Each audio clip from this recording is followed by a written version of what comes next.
네, 반갑습니다. 리얼 미국 주식입니다. 오늘 리얼 미국 주식은 미국 증시 반등 이때 나온다고 100번 말했습니다. 이 최근 들어가지고 저희 영상을 보면서 롱쟁이다.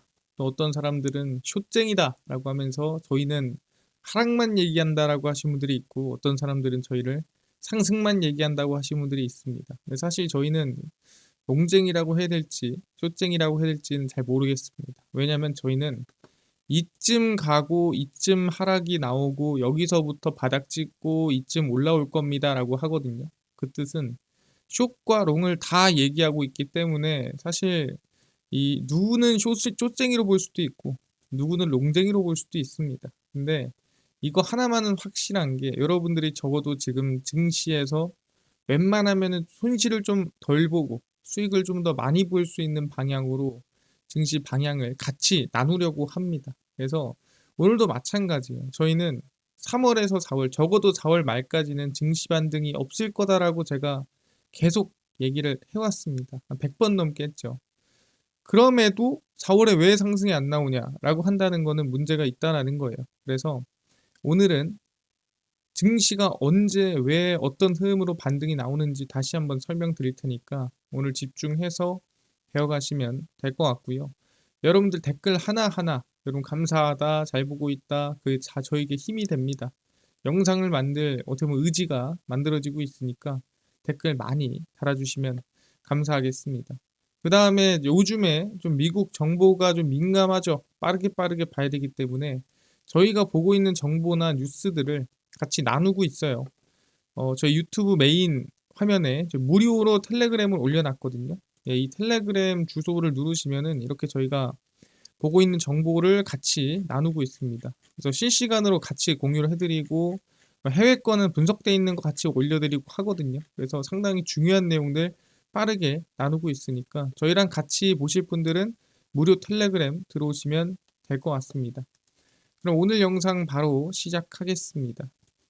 일단 중요한 거는 베트남이 관세 협상이 먼저 들어갔습니다. 어떻게 보면 제일 빠른 게 아닌가 생각하고요. 트럼프 대통령이 얘기를 한 거고 럼 베트남 공상단 서기장이 전화를 걸어서 베트남의 관세를 0으로 낮추고 싶다라고 제안했다고 합니다. 그러니까 우리도 너네한테 상호 관세니까 잘 할게. 그러니까 우리 어떻게 좀 서로 관세 좀 낮추자라고 트럼프한테 전화를 걸었다라는 거죠. 그래서 베트남 정부는 관세와 관련해서 협상할 시간을 갖기 위해 오는 9일 발효 예정된 46%의 상호관세 부과를 1개월에서 3개월 연기해달라고 요청했습니다. 야, 우리가 너네랑 진짜 어떻게든 맞춰줄 테니까 이거 조금 연장해달라라고 전달을 한 거죠.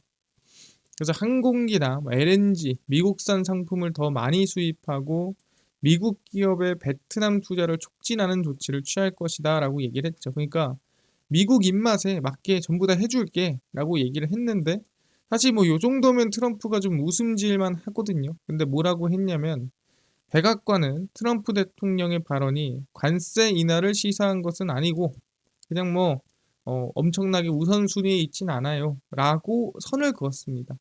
근데 사실 그렇게 단호하게 나가다가 베트남이 관세 우리 낮춰줄게 라고 한다고 해서 뭐 갑자기 한순간에 오케이를 하는 것도 위험이 없죠. 그래서 아마 기분이 좋으면서도 안 좋은 척하고 좀 넘어가는 흐름이 있는 것 같습니다. 그래서 어느 정도 지금 이 각 국가마다 관세 협상에 대한 가능성은 열려 있는 방향이라고 보시면 될 것 같습니다. 그렇구나. 근데 지금 우리가 좀 집중해야 될 부분이 뭐냐면은 트럼프의 계획 아니겠습니까? 그래서 트럼프가 지금 여론조사 지지율이 어떠냐 이걸 먼저 보고 가야 돼요. 왜냐면 과연 트럼프는 지지율 낮은 걸 좋아할까요? 당연히 좋아하지 않습니다.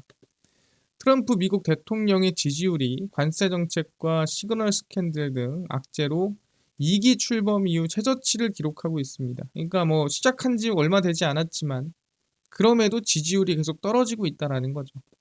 트럼프 대통령의 지지율은 43%로 지난 3월 조사보다 2포인트 하락했고 1월 취임 직후에 47%보다도 많이 좀 하락한 수치라고 보시면 될 것 같습니다. 경제 대응에 대한 지지율이 37%, 생활비 문제 해결에 대한 지지도 30%. 이번 여론조사는 지난달 31일부터 지난 2일까지 미국 성인 1486명을 대상으로 한 이 설문조사라고 보시면 될 것 같고요. 중요한 게 지금 지지율이 사실 뭐 1400명 대상으로 했으면 그렇게 엄청 신빙성이 있다라고 보기는 힘들어요. 근데 핵심은 뭐냐면 지지율이 조금씩은 떨어지고 있는 것 같다라는 거죠. 이 하락하는 퍼센트가 뭐 좀 과하다라고 볼 수도 있겠지만 어쨌든 간에 조금씩 민심을 잃고 있다라고 볼 수가 있는 겁니다. 그러면 트럼프가 지금 원하는 정책은 이번 마지막 대선, 그러니까 이번 2선 2기 때 마지막으로 확 해먹고 뭐 지지율 떨어지는가 말든가 그냥 이러고 그냥 떠나는 게 목적인가? 이번에 증시 확 밀어버리고 자기가 할 거 다 하고 그냥 자기 위상 세우고 그러고 가는 게 목적인가? 궁금하죠. 근데 제가 봤을 때는 그게 아닌 것 같다라는 거예요. 왜냐면 최근에 그런 얘기를 했죠. 트럼프는 3선을 준비하고 있다라는 얘기를 했습니다. 그러니까 지금 2기잖아요. 나는 3기까지 지금 준비하고 있다라는 거. 이미 3기, 2기에서 3기까지 난 준비 중이다. 이런 말을 했어요. 뭔 소리냐? 트럼프 미국 대통령은 MBC 방송과의 전화 인터뷰에서 자신이 세 번째 대통령으로 재직할 수 있는 방법들이 있고 농담이 아니다. 라고 진지하게 얘기했습니다. 나는 대통령 지금 두 번째지만 세 번째도 할 수 있어. 라고 얘기를 했다라는 거죠. 근데 이건 농담이 아니다. 근데 이게 좀 현실적으로 불가능한 게 원래 2회 초가 선출은 불가능해요. 그러니까 그 이상 안 된다는 거죠. 두 번까지는 되는데 세 번은 안 된다라는 부분인데 여러 가지 방법이 있다라는 거예요. 그거를 넘길 수 있는. 그 뭐냐? JD 벤스가 대통령, 트럼프가 부통령으로 출마한 뒤에 벤스가 대통령직을 사임해 이를 계승하는 방안도 있다. 맞냐? 그것도 방법 중 하나다라고 한 거죠. 그러니까 실제 대한민국 같은 경우에는 뭐 예를 들어서 대통령 자리가 비잖아요. 그럼 조기 대선을 치르거나 한단 말이에요. 근데 미국은 이 대통령 자리가 비면은 부통령이 물려받습니다. 그러다 보니까 JD 벤스를 대신 대통령으로 취임시키고 그 다음에 뭐 JD 벤스가 아프던 뭐던 뭐 여러 가지 이유로 대통령직을 사임하면 그 자리를 부통령으로 트럼프가 올라가는 거죠. 그러니까 이런 식으로도 세 번째 대통령직을 진행할 수도 있고 뭐 다른 방법도 있어요 라고 얘기를 했습니다. 그게 뭔진 모릅니다. 그래서 미국의 주류 언론은 대통령직 2회 초과 선출을 금한 수정헌법 22조를 내세워 트럼프가 세 번째 대통령직이 가능하겠니? 라고 얘기를 했는데 또 일각에서는 헌법학자들이 관련 헌법 조항의 해석에 따라서 그러니까 어떻게 말하고 어떻게 받아들이냐에 따라서 트럼프의 세 번째 대통령직 수행이 기술적으로 불가능하기만 한 것은 아니다. 충분히 가능할 수 있다라고 얘기를 했다라는 거죠. 그러다 보니까 충분히 지금 트럼프는 진짜로 이 농담이 아니고 진지하게 얘기한 거 보면은 이번에 2기를 끝으로 생각하는 게 아니라 3기까지 열어놓고 가는 사람이다 라고 보는 거죠. 그럼 여러분들이 들어보시면 만약에 내가 지금 2기에서 3기까지 열어놓고 거의 뭐 말도 안 되는 기간을 노려본다면 최소 제가 봤을 때는 10년 이내잖아요. 10년 이내의 기간을 내가 준비를 크게 한다고 한다면 지금 뭐부터 준비해야 되냐라고 했을 때 이 시기에 가장 부담되는 것들을 줄여야 됩니다. 가장 부담되는 게 뭡니까? 그게 아시겠지만 가장 부담되는 게 저는 지출이라고 얘기를 했어요. 그 어떤 지출이라고 했죠? 바로 채권 지출이다라고 얘기했습니다. 이자 비용이죠. 진짜 3선을 목표로 한다면 이번에 채권 만기가 누구보다 핵심이고 중요하다라는 거죠. 왜? 이거는 분명 3기까지 영향을 줄 만한 만기이기 때문입니다. 2025년 앞으로 그러니까 2045년까지 봤을 때 가장 많은 채권의 만기가 몰려있는 시기가 2025년이에요. 앞으로 지금 2045년까지 열어봤을 때. 그래서 채권 연장 제일 중요한 시기다라고 제가 얘기를 하고 있죠. 그냥 웃어 넘길 만한 그냥 가볍게 넘길 만한 시기가 아니라는 거예요. 약 9.6조 달러입니다. 1경이 넘는 채권 중에서 약 70% 수준이 2월에서 5월에 만기예요. 그러니까 이때 만기가 됩니다. 그 뜻은 뭐냐면 이 만기 때 다시 이 연장이 되는데 그 이자율이 지금 상황에서 낮게 유지가 돼야, 낮게 연장이 돼야 지금의 나가고 있는 이자 비용 지출이 줄어든다라는 거예요. 역대급 비용은 국방부나 여러 부서에서 나온 게 아니라고 했습니다. 채권 이자가 그냥 최고의 비용이에요. 그러니까 여기저기 이자 비용이 터지고 있는데 이거를 줄일 수 있는 방법은 일단 이번 20년 중에 가장 중요한 25년이고 그 다음에 가장 중요한 25년 중에서도 2월에서 5월이다. 제가 여러 번 얘기했죠. 이때는 이자가 절대 반등해서 안 되고 이자가 절대 상승해서는 안 된다. 그래서 무슨 수를 써서라도 이자 비용을 줄여야 돼요. 정말 내가 삼성까지 본다면 그래서 이자 비용을 줄이는 방법은 채권의 수요를 늘려서 발행 금리를 낮추는 방법이에요. 그러니까 채권을 사고 싶은 사람이 많아져야 되겠죠. 그럼 어떻게 해야 돼요? 경기 침체 둔화 분위기를 어떻게든 만들어야 되고 그 방법을 만드는 이유는 뭐 여러 가지 있겠지만 증시를 급락시키는 게 가장 빠르다고 했습니다. 그래서 채권 경쟁률을 올려야 된다라고 했죠. 그래서 제가 이 얘기를 매번 했어요. 진짜 삼선을 목표로 한다면 적어도 트럼프의 목적이 지출을 감소하는 거라면 2월에서 4월, 적어도 4월까지는 시장이 반등해서는 안 된다. 왜? 반등하면 채권 금리 급하게 올라갈 텐데 어떻게 내려놨는데 이거를 또 올립니까? 말이 안 되는 소리죠. 그래서 제가 항상 얘기합니다. 이왕 급락시킨 거 이번에 아무런 가져가는 거 없이 아무런 이득 없이 그냥 반등 V자 반등 시킨다 제가 절대 안 된다 그랬죠. 4월에 V자 반등 시킬 수가 없다. 뭔가 얻고 나서 반등 시켜야 되지 않겠습니까? 명분 없이 밀었다가 명분 없이 반등 시켰다가 뭐하러 급락시킵니까? 4월까지는 채권 싸게 연장시켜야 돼요. 그래서 4월은 반등 못해요. 못하고 빠르면 5월, 늦으면 6월쯤 반등이 될 걸로 전망이 됩니다. 그래서 제가 얘기를 하죠. 좀 길게 보시라고, 이렇게 보라고.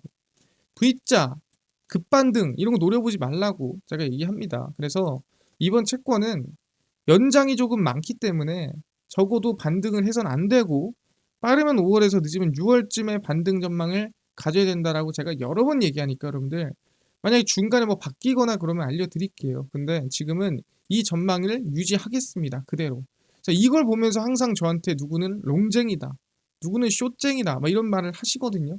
근데 저는 숏쟁이도 아니고 롱쟁이도 아닙니다. 저는 그저 지금 정해져 있는 계획대로 설명을 드릴 뿐이라는 거 알아두시면 되고요. 그 다음에 이제 저희가 봐야 되는 TJ 잔고 4월 3일 기준이고요.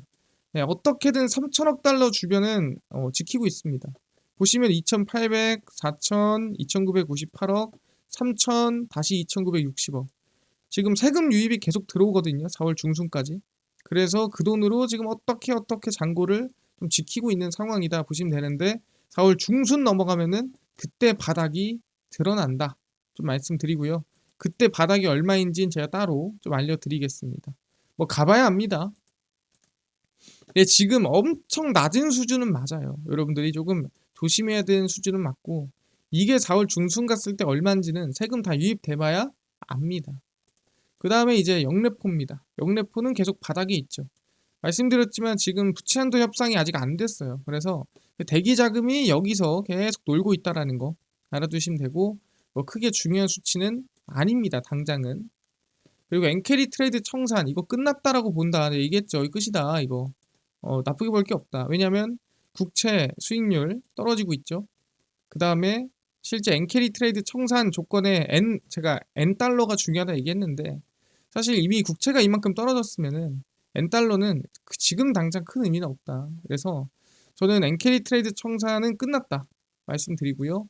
미국 국채 크게 떨어지죠. 이게 이제 트럼프가 원하는 거다라고 말씀을 좀 드리겠습니다. 그래서 초반 급락을 시킬 때 일본 N달러로 밀어버리고 그 다음 지금은 이제 방금 얘기한 대로 이 국채 관련해가지고 관세 리스크로 밀고 있는 상황이다 라고 생각하시면 되고 엔캐리 트레이드 청산 조건은 지금 거의 끝났다라고 보시면 될 것 같아요. 넘어가고요. 그 다음에 이제 4월 주요 일정입니다. 고용보고서 나왔죠. 예, 여기서 고용이 예상보다 높았고요. 실업률도 예상보다 0.1 높았습니다. 그 다음에 파월의장 연설 이게 제가 봤을 때 시장 급락하는데 한 건 했어요. 왜냐면 여기서 파월의장이 좀 불안한 소리를 했어요. 조금 좋은 얘기보다는 지금까지 막 걱정하지 마라 소리를 자주 했잖아요.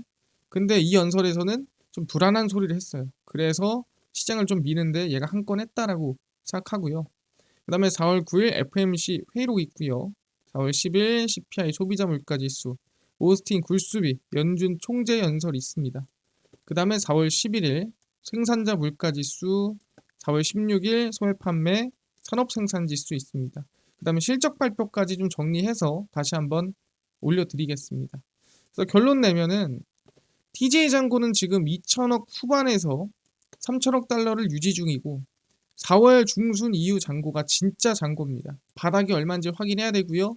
일단 현재 부채 한도 인상한 상원은 통과했습니다. 이 다음이 중요합니다. 이거 빨리 통과해야 돼요. 근데 빠르면 제가 봤을 때는 4월 안에 통과될 것 같습니다. 분위기가. 빅스가 지금 변동선 지수가 40을 돌파한 시기는 나스닥 S&P 기준 승률 100%예요. 그러니까 시간을 걸리더라도 한 4, 5개월 걸리더라도 결국엔 반등한다는 소리입니다. 그래서 지금은 관심을 갖고 있는 게 맞아요. 그래서 4월, 5월은 트럼프가 원하는 저금리를 유지할 것으로 예상이 되고요. 관세 협의와 증시 반등은 5월부터 관심을 가져라. 4월은 반등시키면 트럼프가 손해예요. 4월은 반등하면 안 됩니다. 그래서 부채 한도 협상 아직 불확실성, 엔캐리 청산 끝났고요. 채권 금리 지금 크게 하락했죠. 그러다 보니까 4월은 80% 확률로 저가가 유지가 됩니다. 항상 얘기하지만 4월은 올라올 수 없다. 다시 한번 강조를 드리고요.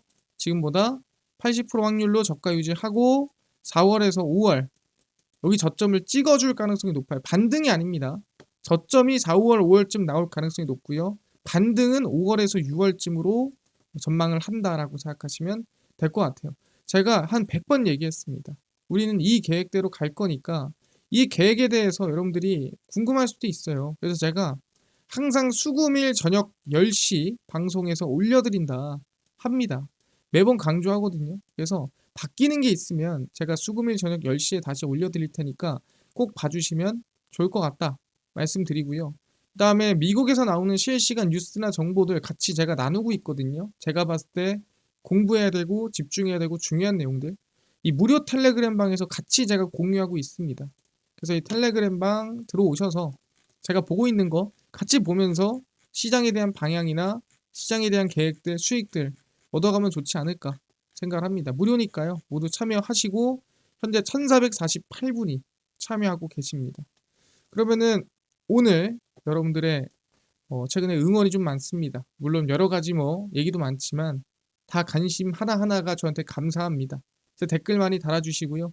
유튜브 저희 구독, 영상 좋아요 부탁드리면서 오늘 마감하고 다음번에 더 좋은 영상으로 찾아뵙도록 하겠습니다. 감사합니다.